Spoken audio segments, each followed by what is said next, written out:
They're waking up. I have people call me in the middle of the night.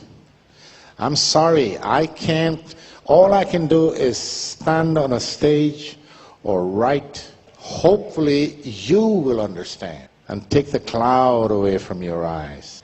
You start thinking for yourselves and don't let the pharma industry think for you. And here's a little tip to all you young people. We, the older ones, I'm gone already. I've had my life. I had a good life. I was a criminal in my job. I was a pop singer. I had 3 wives. 2 and I got 1 now. So that's 3, yeah, 3 wives. So, I mean, I have enjoyed all these things that are there for the offer. But listen to an old man. You young people, start to take care of yourselves. Take care of yourselves. Take care of your bodies. Don't fall for the junk that's out there. Stand up for what you believe is right for you. The reason you go to a doctor and the reason you go to the hospital is because you have not looked after yourselves. If you look after yourselves, you don't need to go. It's like the car. Tune up the auto. Use the right gas. Change the windshield wipers. Maintenance. If you do that, you don't need to see the mechanic. But if you don't maintain the car, then you have to go to the mechanic. It's not going to run properly. It's the same thing with your life. So, I am not going to get into more details about all of this.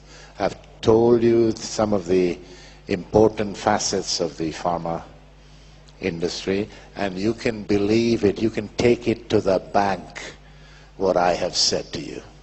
You can do your research, and you will find that I have worked in every single department except production. All the other facets of the industry, I have worked in them. I know. So, ladies and gentlemen, it's been very nice meeting you people. I will now leave this speech open for questions. If you have any questions. There seems to be a contradiction between the 2 presentations. Codex Alimentarius wants to eliminate populations. So how does Big Pharma ensure future profits if Big Pharma is killing off the people? Big Pharma is not killing off the people. But that's what Madame Leibov said. That's the goal of Codex Alimentarius. Okay. Let me. What I have heard from her, and what I have thought about is that she said that Codex Alimentarius, they make you sick with the food, right? Let me ask you a question. Are you with any organization? Are you with Scientology or any of these people? Not at all. No, not at all. No. Scientology came up to me out there. From no organization at all. No. I don't take any drugs, by the way. So we're getting, I just go to the homeopath. We're getting. Oh. Yeah. Do you believe in what you're getting from the homeopath? I think it works. I started only a year ago, I guess. Yeah. It works. It works. And you know, I agree with you in that the pharma industry is mostly here for making money, and I agree with your things that they.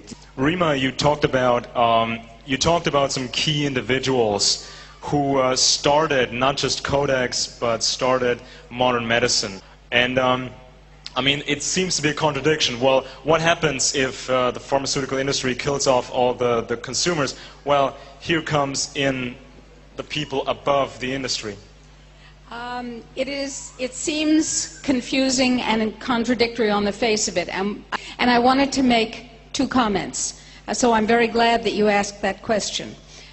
The first comment is that in a consumer-based economy, what we're talking about makes no sense. In a consumer-based economy, you want more people to buy more things. But you remember in my talk that I talked about the neo feudalists. We are moving toward a new economy. You may notice that the economy that we've all grown up with and understand is in its death throes. And this is no accident. This is engineered, carefully engineered over a very long period of time. The new feudalism, which has been predicted for hundreds of years, needs three classes of people. The new feudalism, as defined by the new feudalists, needs, first of all, the neo-aristocrats. The second class is their servitors, their servants, their serfs. And the third class is their technicians. In their insane planning, that comprises about 10% of the world's current population. Now, if they have their way, and I have treated, as a physician, I have treated a reigning monarch who explained that this was the plan that she was raised with. She was not a young woman. And the plan is underway. We have the power to stop it. I wanted to make one other point, and that was about what you were saying, John. In the United States, and you know that very often bad things come from the United States and spread to Europe and the rest of the world. In the United States, there was a law enacted which was signed into law by the twice unelected President of the United States, George Bush. Yes. That law is called the New Freedoms Initiative. The New Freedoms Initiative, signed into law in November 2004, says the following. It says every child in the United States, including unborn children, must be screened for mental illness. This was a study done by the George Bush's Institute for Mental Health in Texas. That's right. Which was built by Eli Lilly and Company.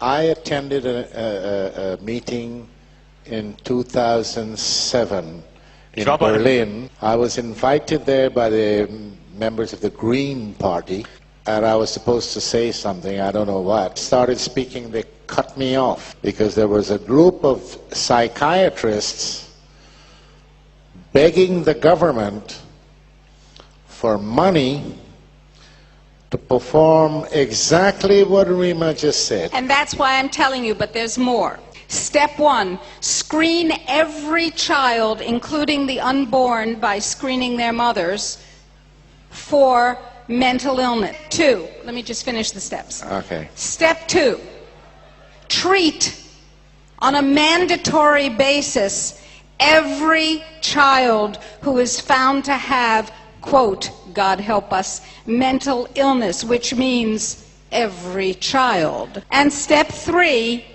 screen and treat on a mandatory basis every single person who has any contact with children, because we have to protect the little dears. That means mothers, fathers, shopkeepers, school teachers, grandparents, neighbors. Thank you very much. Is that okay with your question? Das war eine sehr wichtige Frage. It gets more scaring, and it gets to more relations than you ever thought. What you have to do, let me give you a little bit. You have to start thinking simple. You go into details that involves politics and politicians and people in power. You lose the goal. It's not easy to understand. It's not einfach for anybody. He said it's not easy to put yourself into that crazy elitist mindset, and it's hard to wrap your head around it. Thank God it's not easy. Thank God it doesn't make sense to us without work. Thank you guys. Thank you for your question. Thank you for your answers. All right, good. Okay, vielen Dank für den unglaublichen Vortrag. Thank you very much, ladies and gentlemen. I hope I see you again. Ich hoffe. Oh, don't forget, the book is on sale over there.